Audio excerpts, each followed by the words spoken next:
Bismillahirrahmanirrahim. Assalamualaikum warahmatullahi wabarakatuh. Anak-anak soleh dan saleha, bagaimana kabar kalian dan keluarga kalian di rumah hari ini? Semoga kalian dan keluarga kalian dalam keadaan sehat walafiat ya. Amin ya robbal alamin. Nah, sebelum kita belajar, apakah tadi kalian membantu orang tua kalian di rumah terlebih dahulu? Ibu berharap kalian membantu orang tua kalian di rumah terlebih dahulu ya, sebelum kalian menimba ilmu. Nah, sebelum kita belajar, alangkah baiknya kita membaca basmalah dan baca doa mau belajar. Yuk kita sama-sama. Bismillahirrohmanirrohim.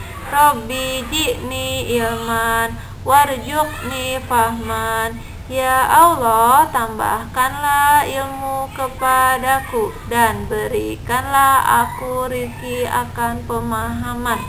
Amin. Kompetensi dasar yang pada pembelajaran hari ini yaitu menganalisis hubungan antar sudut sebagai akibat dari dua garis sejajar yang dipotong oleh garis transversal dan menyelesaikan masalah yang berkaitan dengan hubungan antar sudut sebagai akibat dari dua garis sejajar yang dipotong oleh garis transversal.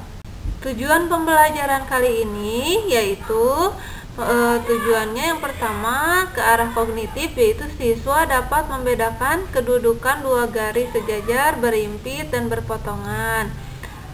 Siswa dapat menggunakan sifat-sifat sudut dan garis untuk menyelesaikan soal.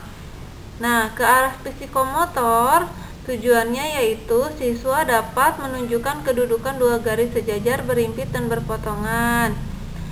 Ke arah afektif, siswa dapat terlibat dalam proses pembelajaran berpusat pada siswa dan siswa diberi kesempatan untuk melakukan penilaian diri terhadap kesadaran dalam menunjukkan karakter, disiplin, rasa hormat dan perhatian, tekun, tanggung jawab. Yang terakhir, ke arah keterampilan sosial, diharapkan siswa dapat terlibat dalam proses pembelajaran berpusat pada siswa dan dalam mengajukan pertanyaan, memberikan ide dan pendapat, serta bekerja sama dalam menyelesaikan tugas kelompok. Nah, dari gambar-gambar yang Ibu tampilkan di layar, semoga Ibu berharap semoga kalian suatu hari nanti dapat menggapai cita-cita kalian. Nah, salah satu pembelajaran kita pada pagi hari ini, salah satu manfaatnya yaitu nanti akan bermanfaat sekali saat dalam kehidupan kalian. Apakah itu saat ada yang menjadi insinyur atau menjadi pilot, baik itu laki-laki ataupun perempuan, ada yang menjadi tentara angkatan laut, ada yang menjadi masinis. Nah, itu semua membutuhkan ilmu yang salah satu ilmu pendukungnya yaitu ilmu garis dan sudut. Nah, garis dan sudut ini sangat menunjang sekali dalam karir-karir tersebut ya. Mungkin suatu hari nanti ada salah satu di antara kalian yang berprofesi sebagai gambar-gambar yang Ibu sebutkan tadi ya, contohnya yang menjadi insinyur itu membangun gedung pencakar langit itu kan harus tegak lurus ke atas, bagaimana sudutnya sehingga garisnya harus dipikirkan sehingga gedung tersebut dapat berdiri dengan tegak ke atas. Atau kalau sebagai seorang pilot, saat kapalnya akan belok, saat kapalnya harus tinggal landas, atau saat kapalnya akan mendarat, itu juga harus dipikirkan sudut berapa, seperti apa ya, agar saat tinggal landas ataupun saat mendarat itu kapal dapat dengan selamat. Begitupun dengan kapal perang ya. Nah, itu akan sangat-sangat diperlukan sekali ilmu sudut dan garis saat mau belok. di kecepatan berapa, di titik mana, ada di titik manakah itu kapal berada di tengah laut, seperti itu ya. Pembelajaran kita hari ini yaitu tentang garis dan sudut bab 7 ya. Nah, ada yang kenal dengan gambar yang Ibu tampilkan kali ini? Iya, betul, ini adalah Dilan dan Milea ya. Nah, kata-kata yang sangat viral dari mereka berdua adalah yaitu kalau rindu itu ternyata berat katanya, biarkan Dilan saja yang merasakan. Nah, tapi kalau untuk garis dan sudut itu tidak berat, Ibu rasa ya. Kalau kalian belajar dengan sungguh-sungguh, insya Allah akan menjadi pelajaran yang mudah, yang tidak memberatkan. Yuk kita mulai, semangat! Minggu kemarin kita belajar tentang sudut ya. Ada yang masih ingat sudut itu apa? Ya, sudut adalah dua sinar berbeda yang tidak terletak pada satu garis dengan satu titik pangkal. Ya, bertemu di satu titik ya. Nah, seperti ini. Sudut siku-siku itu sudut yang membentuk 90 derajat. Sudut tumpul itu sudut yang membentuk lebih dari 90 derajat dan sampai ke mendekati 180 derajat.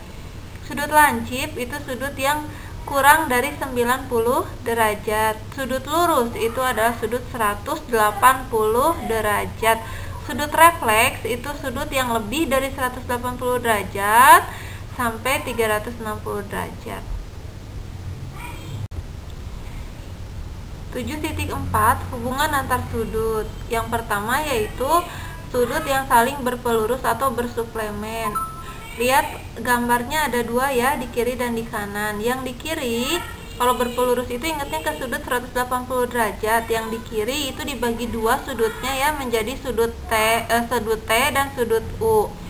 Nah, apabila sudut U dan sudut T dijumlahkan, maka hasilnya akan 180 derajat. Begitupun dengan gambar yang di sebelah kanan, dibagi menjadi 3 bagian, X, Y, Z.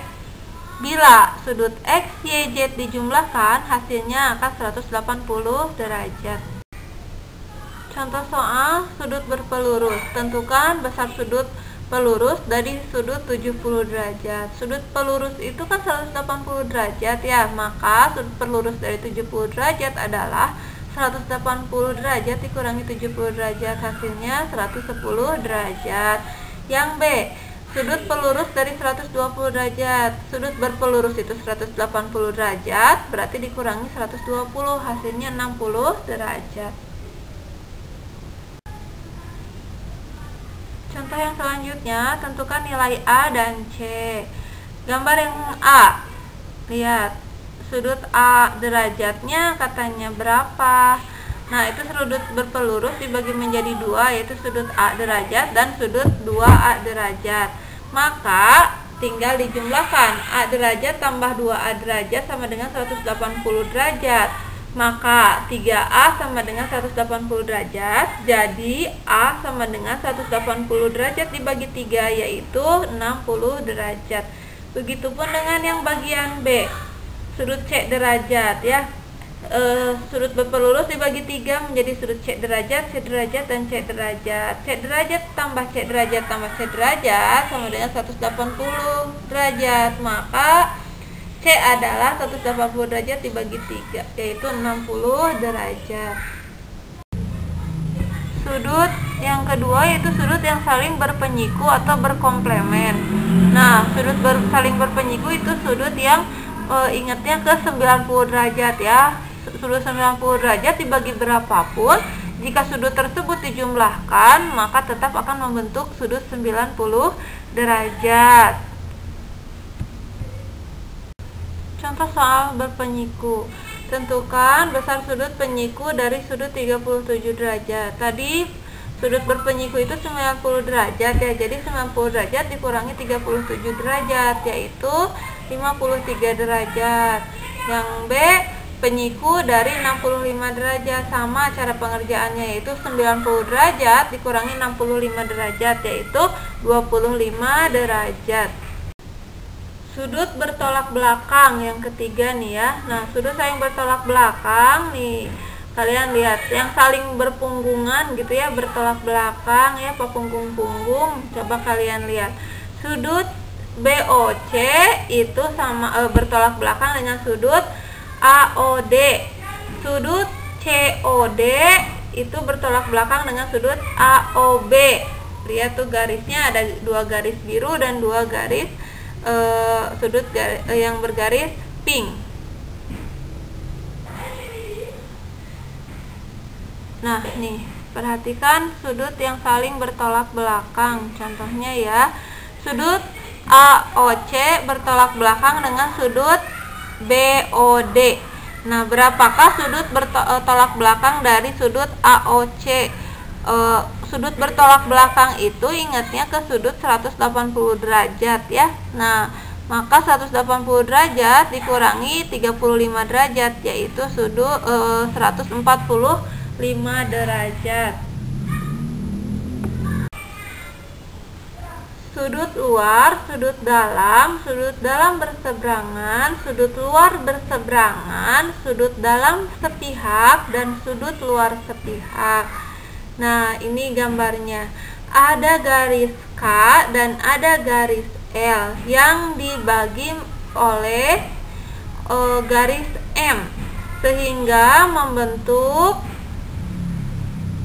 K1, K2, K3, dan K4, dan L5, L6, L7, dan L8. Nah, kalian lihat ada yang di dalam. Yang di dalam itu K3, K4, K5, dan K6. Yang di luar itu K1, K2, L7, L8. Kita lihat sudut luar. Tadi ya udah ya, sudut luar itu yang ada di luar, sudut dalam itu yang ada di dalam ya. Sudut dalam berseberangan, kalian fokus ke yang ada di dalam. Lihat aja ke angka 3, 4, 5, dan 6. Nah, itu yang di dalam ya. Nah, tapi ini dalamnya dalam berseberangan. Berarti sudut K4 berseberangan dalam L6.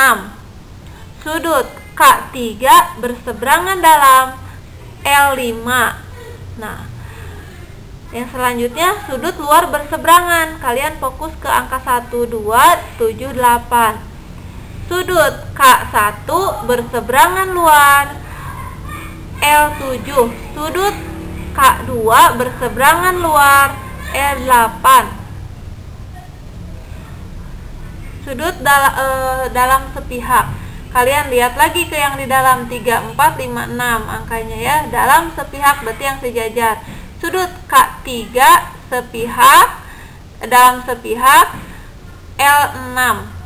Sudut K4 dalam sepihak L5. Yang terakhir sudut-sudut yang sehadap. Sudut sehadap itu artinya yang sama kedudukannya, satu kedudukan, satu tempat. Kalian lihat, sudut K1 itu sehadap dengan sudut L5. Sudut K2 sehadap dengan L6. Sudut K4 sehadap dengan L8. Sudut K3 sehadap dengan L7. Contoh soal. Nih, ada garis A dan garis B ya, yang dipotong oleh garis C. Nah, soal yang pertama, tentukan sudut sehadap dengan A1. Sehadap itu yang sama kedudukannya ya. Sehadap dengan A1 berarti B1. Sudut dalam berseberangan dengan B2. Dalam berseberangan, ingatnya yang di dalam. Dengan B2 yaitu A4. Yang ketiga, sudut luar berseberangan dengan B4. Luar berseberangan dengan B4 berarti A2. Sudut sehadap dengan B2. Sudut sehadap dengan B2 yaitu A2.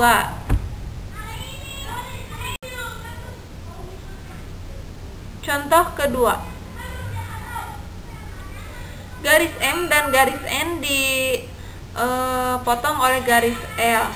Nah, jika B7 35 derajat, B7 35 derajat, tentukan A1, A2, A3 dan B6 katanya.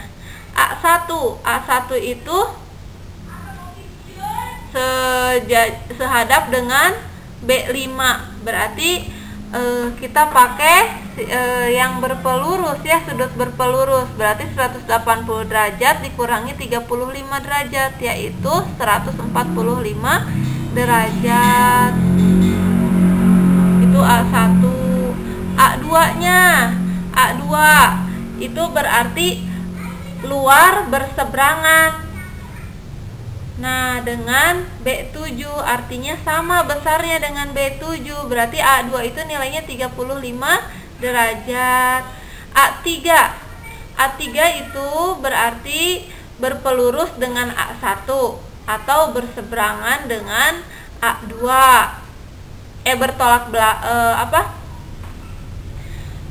Bertolak belakang ya dengan A2. Nah, berarti itu adalah 35 derajat. Dan B6 itu berarti B6 itu berarti 35 derajat. Alhamdulillahirrabbilalamin, anak-anak saleh dan soleha, pembelajaran kita pada pagi hari ini telah selesai. Semoga apa yang Ibu jelaskan dengan segala kekurangan dan keterbatasan Ibu dapat membantu kalian dalam proses belajar kalian. Maafkan segala kekurangan dan keterbatasan Ibu ya. Nah, semoga nanti saat new normal kita dapat berjumpa, dapat belajar secara langsung sehingga dapat lebih memahami lagi. Kita ucapkan hamdalah bersama-sama. Alhamdulillahirabbil alamin. Salam kepada kedua orang tua kalian dan tetap jaga kesehatan kalian selama di rumah ya. Kerjakan tugas-tugasnya dengan baik dan jujur.